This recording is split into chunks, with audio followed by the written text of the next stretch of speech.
PR besarnya adalah bagaimana sumbangsih sektor kelautan ini.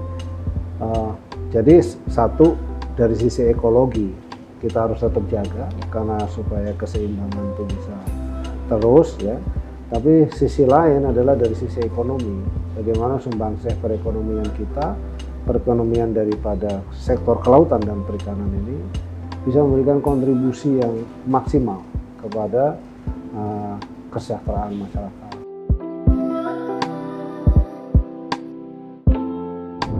Halo, apa kabar pembaca Babe? Selamat datang di Babe One on One. Kali ini Babe One on One tidak hadir secara virtual ya. Kalau biasa mungkin pembaca Babe dalam beberapa episode belakangan kita secara virtual, tapi di kesempatan kali ini secara spesial kita kehadiran dan sekaligus sebenarnya tim Babe One on One diundang oleh Kementerian Kelautan dan Perikanan. Ada Pak Sakti Wahyu Trenggono. Halo Pak. Terima kasih udah undang kami loh Pak. Ya, terima kasih kembali. Sedikit informasi mungkin buat para pembaca Babe, agenda syuting hari ini sudah dilakukan sesuai dengan protokol kesehatan ya Pak ya. Kami menyesuaikan protokol yang sudah diterapkan di KKP, tadi juga di bawah kami sudah melalui proses swab antigen. Jadi semua kru yang hadir di sini dan juga dari Pak Trenggono di sini semua dipastikan sudah melakukan dan mengikuti protokol kesehatan sesuai yang sudah diterapkan sebagaimana mestinya ya Pak ya. Bapak mungkin mau menyapa pembaca Babe dulu Pak. Ini kali pertama Pak Trenggono hadir untuk menyapa para pembaca Babe. Selamat siang para pembaca Babe. Semoga sehat selalu, jaga kesehatan di era pandemi ini dan selalu kreatif dan inovatif. Ngomong-ngomong Pak Trenggono nih soal harus kreatif dan inovatif. Nah kali ini aku akan ngajak Pak Trenggono untuk ngobrolin soal pekerjaan rumah terbesar mungkin ya selama sekarang sudah berapa bulan Pak? 2 bulan? 2 bulan. Ya, selama 2 bulan memimpin KKP gitu. Kita tahu ini bukan tugas yang mudah ya Pak ya. Ada tugas atau pekerjaan besar gitu yang sedang Bapak pikul mungkin. Apa lesson learned yang Anda bawa saat memulai tanggung jawab sebagai Menteri KKP Pak? Iya, jadi saya coba menjawab ya. Jadi apa yang menjadi tugas besar dan apa lesson learned yang saya bisa lakukan di KKP. Jadi Kementerian Kelautan dan Perikanan ini adalah kalau saya melihatnya satu kementerian yang seharusnya bisa memberikan kontribusi yang besar terhadap negara khususnya di sektor perekonomian. Kenapa? Karena kita ini hidup di 2.100.000 km persegi daratan dan dikelilingi dengan 6.400.000 km persegi laut. Maka kita ini adalah negara bahari sebenarnya. Jadi kalau kemudian kita tidak bagaimana memperkuat sektor bahari, itu adalah menurut pandangan saya agak keliru. Jadi para pembaca Babe juga menurut saya, para teman-teman semua yang penggemar Babe tentunya seluruh Indonesia lah, rakyat Indonesia, agar menyadari bahwa karena kita ini tinggal di wilayah kelautan, maka sudah seharusnya kalau menurut pendapat saya, bagaimana kita menjaga lingkungan laut itu menjadi lingkungan yang bisa memberikan kebersinambungan kehidupan dan kesejahteraan bangsa ini. Nah, PR besarnya adalah bagaimana sumbangsih sektor kelautan ini.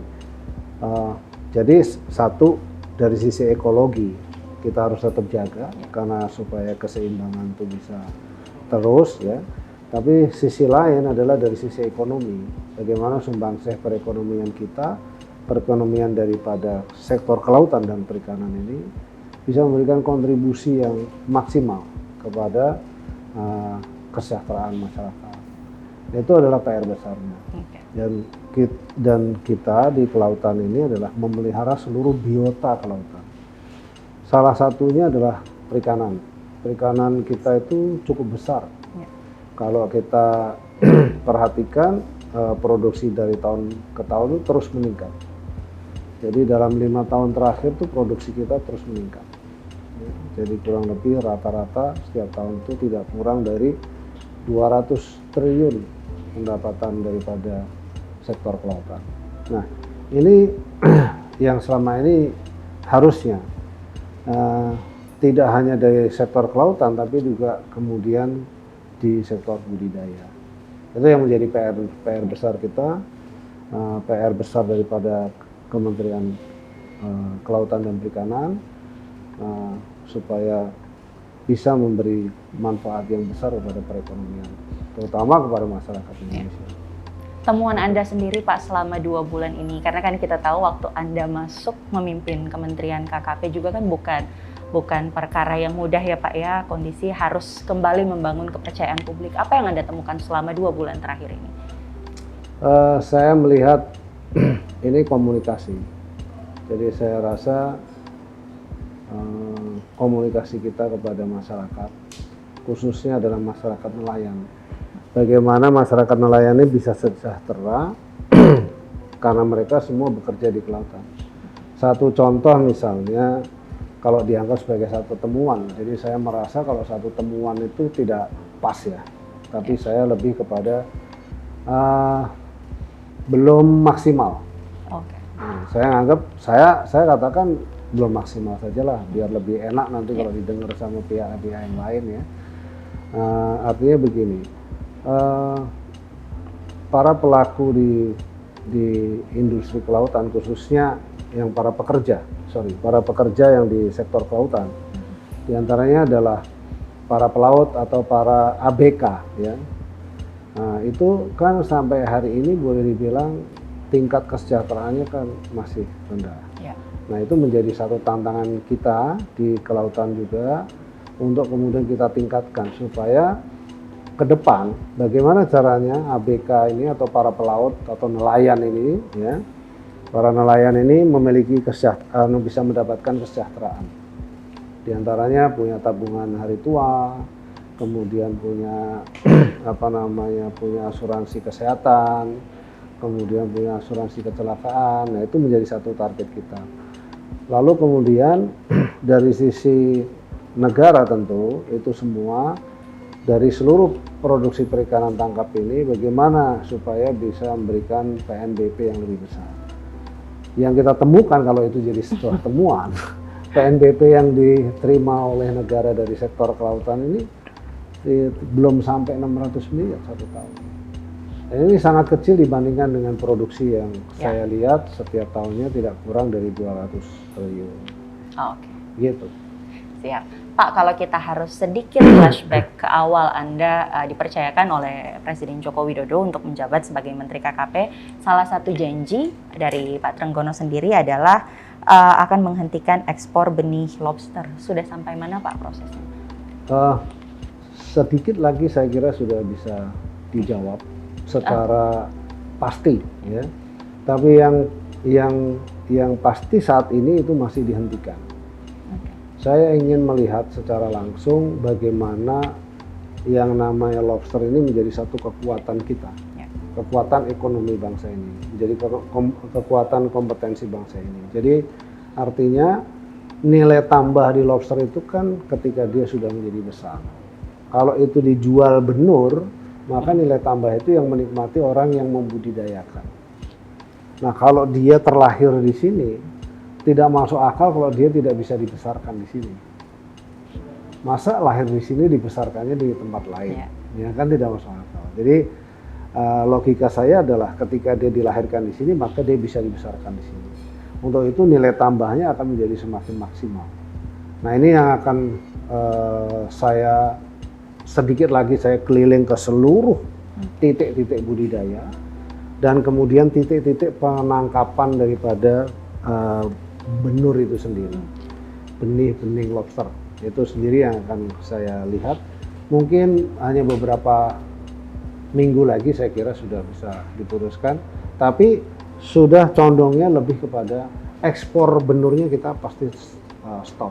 Oke. Ya, sementara budidayanya yang akan kita terus kembangkan. Oke. Pak, tadi berkaitan dengan ekspor benih lobster ini, tadi kan Bapak udah sempat singgung di awal terkait dengan nasib para nelayan kita kan ya. Apabila nanti memang Bapak secara resmi sudah mengeluarkan kebijakan ini, kita tahu banyak nelayan kita yang menggantungkan pekerjaan dan mata pencarian mereka dari hal tersebut. Ya. Jadi sebetulnya sama.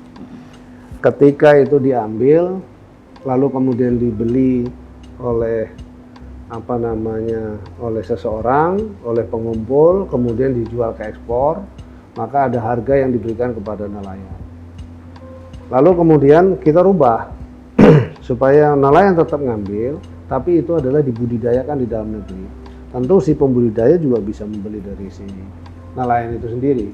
Atau kemudian kita akan bimbing si nelayannya untuk melakukan budidaya menurut yang bisa dilakukan oleh si nelayan itu. Kita berikan bimbingan teknis dan lain sebagainya. Tapi bahwa pembudidaya yang semula di luar itu pembudidaya di dalam negeri. Jadi dia tetap bisa melakukan pembelian kepada si nelayan itu sendiri. Begitu. Jadi tidak ada yang tidak ada yang kurang dari sisi nelayan menurut saya. Baik, berarti kita tunggu beberapa minggu lagi kan Pak tadi seperti janjinya. Ya, setelah Bapak mengunjungi dan mendapatkan masukan memastikan titik-titik pembudidaya itu bisa berjalan dengan baik. Oke. Satu lagi Pak, mungkin sedikit balik lagi ke pertanyaan awal. Pada saat Bapak ditunjuk oleh Presiden, pesan apa yang paling penting disampaikan oleh Pak Presiden Pak terkait dengan apa yang harus Bapak lakukan untuk kembali mengembalikan kepercayaan publik terhadap kementerian yang sekarang Bapak pimpin? Ya, artinya adalah menerjemahkan dari komunikasi, memperbaiki komunikasi kita dengan nelayan. Jadi itu yang diberikan oleh Bapak Presiden kepada Menteri sebelumnya. Nah, memperbaiki komunikasi dengan nelayan itu saya terjemahkan dengan bagaimana bisa menciptakan kesejahteraan bagi nelayan. Nah, salah satunya adalah melalui peningkatan PNBP tadi. Kemudian yang kedua adalah pengembangan budidaya. Dan budidaya ini ada dua. Yang pertama adalah budidaya yang berorientasi kepada ekspor, seperti lobster tadi. Kemudian yang kedua budidaya yang berdasarkan pada kearifan lokal. Seperti misalnya kalau di Kalimantan Tengah, Kalimantan Selatan itu sangat terkenal dengan gabus, ikan gabus. Kalau di Sumatera Selatan itu terkenal dengan belida, dan belidanya itu habis sekarang. Nah itu yang kita akan kembangkan budidaya itu supaya kemudian menjadi kegiatan ekonomi masyarakat.